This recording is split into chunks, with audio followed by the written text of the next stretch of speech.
Historic systems of slavery and convict leasing and the current for-profit prison industry demonstrate the financial stratification of the body that reifies hierarchical categories of human worth. The revenue produced by slavery and convict leasing that depended on the labor of bodies of color has transitioned into the current private prison industry, where profit no longer requires productivity, only the presence of bodies of color occupying privatized space. By asserting that slavery and involuntary servitude were permissible as punishment for a crime, the ratification of the 13th Amendment transitioned slavery into convict leasing. Protecting capitalistic interests through political and legislative structures shifted slavery into justified forced labor through criminalization.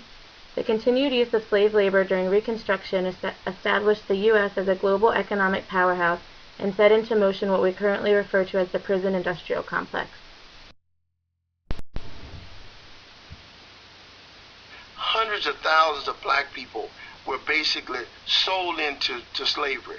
I mean, every railroad in the South was done with convict labor. Every brick in Atlanta, Georgia was done with convict labor. And when I say convict, I don't even mean convict. I mean people that did no more than walk down the street and were picked up when the magistrate was coming tomorrow. And then because they couldn't pay their fine, guess what happened to them? They were then sold to the railroad company, to the Pratt mines, to any farmer that felt that they needed labor for $120 a year. And you know what? In slavery, we had a value. Matter of fact, it was a very high value. But in this period, we had no value because they could do anything to these men that they wanted to do, and guess what? They did.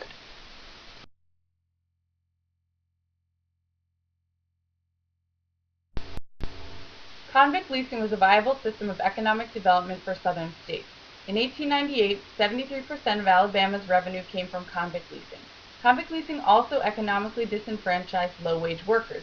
Companies like Tennessee Coal, Iron, and Railway used convict leasing to maximize profits by undermining union formation and reducing employee wages.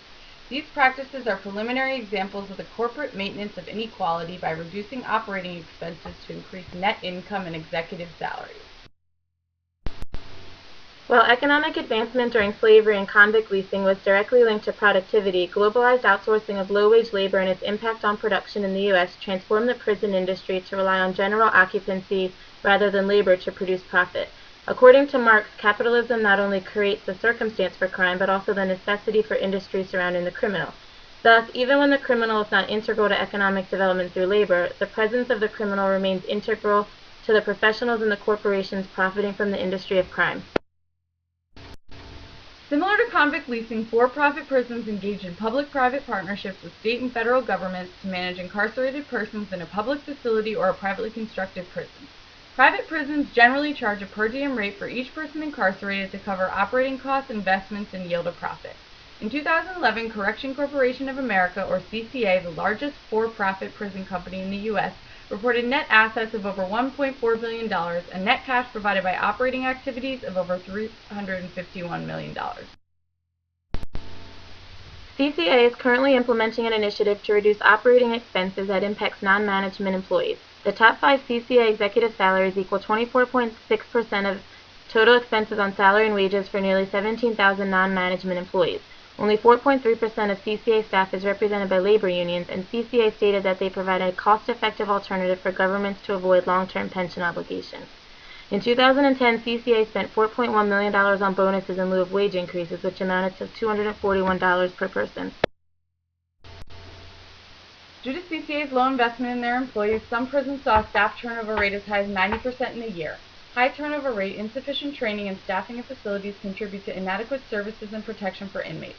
Private prisons report higher rates of violence against inmates and staff. A report by the Justice Policy Institute revealed that a private prison for women in Kentucky had a rate of sexual assault 4 times higher than the state-run facility. As CCA does not attract or retain high-quality staff, rehabilitative services inadequately address the needs of inmates. CCA also thrives economically due to their political strategies. CCA engages in lobbying and campaign contributions to back politicians and legislation that support harsh sentencing, as criminal justice reform impacts long-term sustainability of the company.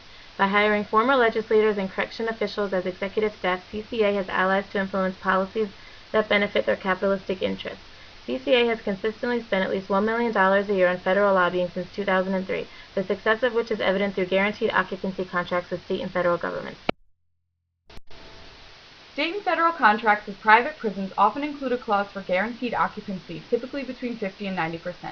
CCA is currently under contract with state governments in Texas, Mississippi, and California that guarantee 90% occupancy in their facilities. Guaranteed occupancy promotes the growth of Marx's conception of the industry of crime, but does so by forcing the expansion of who is defined as a criminal and encouraging targeted police practices to fill occupancy quotas. Current anti-immigrant and anti-terrorist sentiment in the U.S. and state trends towards prison population reduction facilitate CCA's ability to capitalize on the undocumented body. Undocumented people have become the current manifestation of the devalued body of color and prime targets to unproductively occupied prison beds, with half of all detainees housed in private prisons in 2009. Political rhetoric influencing the public perception of undocumented people as a strain on the economy acts as a justification for CCA's aggressive pursuance of contracts with Immigration and Customs Enforcement. As stated in their annual reports, CCA executives and investors are highly aware of the uncertainty of future profitability in the face of criminal justice reform. In February 2010, CCA Board of Directors approved the repurchase of up to $250 million of common stock. By repurchasing their own shares, CCA ensures that their stocks are not undervalued in the market, limits their accountability to shareholders by reducing the total number of available shares, and increases earnings per share for non-selling shareholders. CCA's investment in political strategies to increase revenue reflect the prioritization of executive and shareholder compensation at the expense of their prisoners, employees, and taxpayers. Because the state and federal governments contract private prisons, taxpayers pay the per diem rate for each incarcerated body. Taxpayers expect their money to be invested in a reformative system intended to increase public safety, when in actuality CCA is making a concerted effort to reduce operating expenses that include rehabilitative services. CCA has transformed the criminal as a public liability into a privatized financial asset at the expense of taxpayers and inmates. Recent trends in the private prison industry resemble convict leasing by reintroducing large-scale manufacturing work for inmates, providing additional sources of revenue for the corporation. Private prisons and government facilities contract with corporations to profit off the same body as both the occupier of space and the laborer. The exploitation of workers by corporations inside and outside of prisons resembles a class society ruled by the aristocracy under feudalism. The future of CCA relies on the supply of prisoners necessary to fill occupancy quotas. Over the next 3 years, CCA has contractual cash obligations totaling more than $1 billion. A failure to renew contracts or create new partnerships will limit cash available from operating activities. CCA's contractual cash obligations for 2012 are $12.5 million more than their net cash provided by operating activities in 2011. In response to their unstable financial future, CCA recently sent letters to 48 states offering bed space for 20 years with 90% guaranteed occupancy.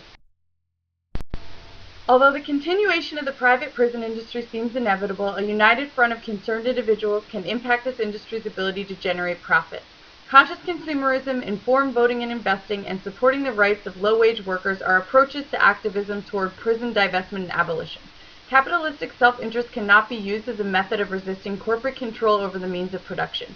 Reimagining the value of the body necessitates the reimagining of alternative economic structures that detach the industry of crime from the criminal and the criminal from the body itself.